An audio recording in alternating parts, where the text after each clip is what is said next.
एक और बेहतरीन स्ट्रेटजी आपके लिए, इंडिकेटर सेक्शन में हम जाएंगे, यहाँ पर हम लिखेंगे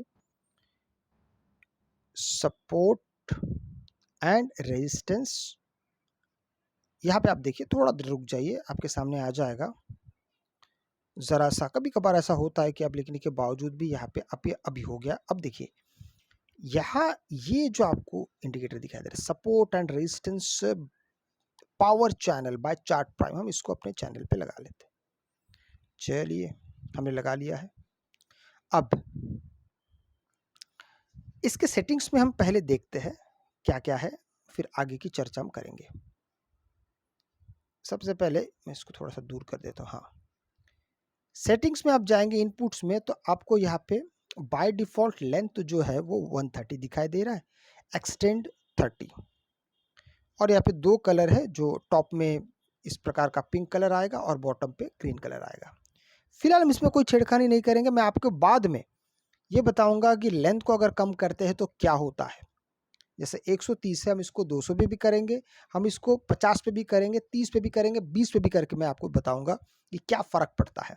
आइए अब इसको समझते हैं, इंडिकेटर क्या है। इंडिकेटर को थोड़ा ध्यान से देखने से हमें समझ में आता है, यहाँ पे मार्केट आपको एक रेडीमेड रेजिस्टेंस और एक रेडीमेड सपोर्ट बिल्कुल रेडीमेड बना के दिखा रहा है। साथ में जहां से मार्केट रिवर्स हो रहा है उस जगह को भी आपको काफी आसानी से मार्केट बताने की कोशिश कर रहा है।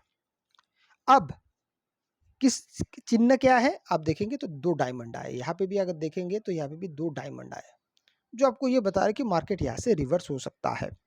पर यहाँ पे आंशिक रूप से बताया जा रहा है कि रिवर्स हो सकता है, संभवतः ये और भी ऊपर जा सकता है, ये और ऊपर जा सकता है। तो हम कैसे समझेंगे कि हमारे लिए सही एंट्री पॉइंट क्या है? ठीक है, इसके लिए हम और एक इंडिकेटर का इस्तेमाल करेंगे जो बड़ा ही प्रचलित है, उसका नाम है ईएमए, मूविंग एवरेज एक्सपोनेंशियल। जैसे हम इसको लगा लेते हैं, इसको हमने लगा लिया, 9 है, 9 को हटा के हम इसको कर देंगे 10, बस हम इसको 10 करना है। 10 करने से अब हमें क्या क्या इसमें समझ में आता, क्या फर्क पड़ता है, पहले ये देखेंगे। आप अगर देखेंगे तो ये जैसे कि नीचे आ रहा है और यहाँ पर एक सपोर्ट आ गया है। सपोर्ट आने के बाद हमें यहाँ पे इंतज़ार करना है कि यहाँ पे हमें ब्रेकआउट कब मिलता है, क्योंकि कई बार होता है कि सपोर्ट तो आपको मिल गया, यहाँ से और नीचे जा सकता है, और ये जो सपोर्ट है ये समय के साथ साथ आपको नीचे जाता हुआ दिखेगा। ठीक है, इसलिए हमने यहाँ पे मूविंग एवरेज का इस्तेमाल किया कि सपोर्ट होने के बाद हमें जब यहाँ पे प्राइस एक्शन दिखेगा तो ही हम यहाँ से एंट्री करेंगे। चलिए हमारी एंट्री यहाँ से हो जाती है। हमारा जो स्टॉप लॉस है वो बेशक इसी सपोर्ट लाइन के नीचे होगा, इसमें डाउट नहीं है, इसी सपोर्ट लाइन के नीचे हमारा सपोर्ट होगा। अब यहाँ से हम वेट करेंगे कि वो रेजिस्टेंस तक पहुंचे।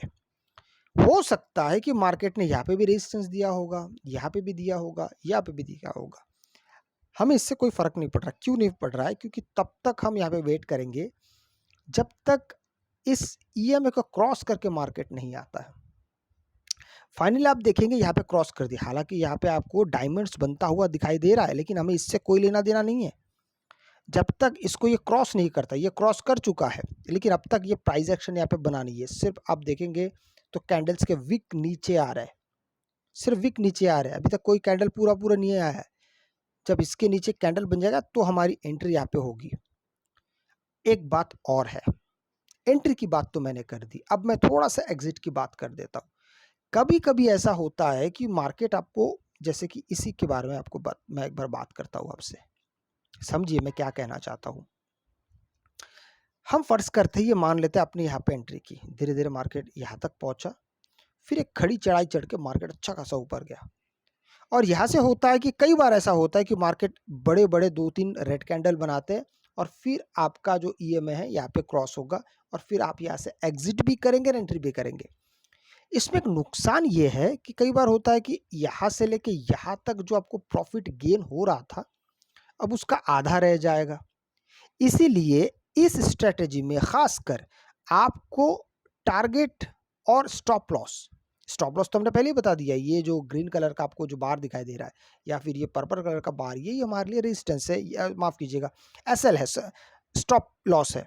लेकिन टारगेट हमारे लिए क्या होना चाहिए? टारगेट हमारे लिए हमेशा पहले हमको विचार करके आना है, क्योंकि अगर मोमेंटम के साथ हमारा मान लीजिए टारगेट यहाँ पे भी होगा, अगर आपका टारगेट हिट हो गया तो आप बड़े निश्चिंत से आप बैठ सकते हैं।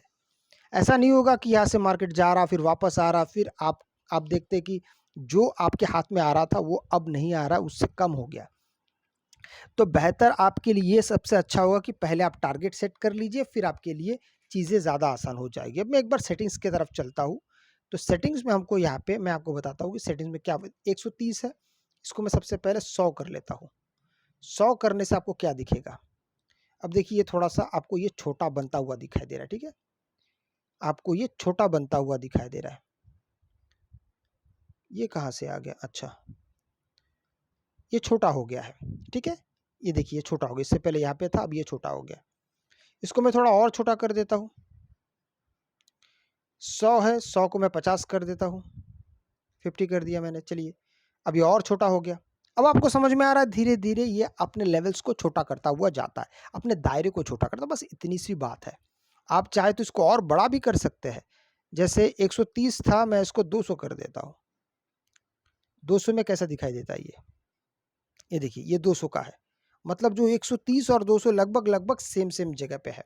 आप चाहे इसको और भी बढ़ा सकते हैं, लेकिन ज़्यादा बढ़ा के मतलब नहीं कि मार्केट कभी भी रिवर्स कर जाता है, तो बेहतर है आप उसको 130 और 50 के अंदर आप खुद प्रैक्टिस करेंगे, चीज़ें आपके लिए ज़्यादा आसान बनती जाएगी। अगर आपको वीडियो अच्छा लगे तो लाइक शेयर सब्सक्राइब जरूर कीजिएगा। आपसे मैं अगली वीडियो मिलता हूँ, तब तक के लिए जय हिंद।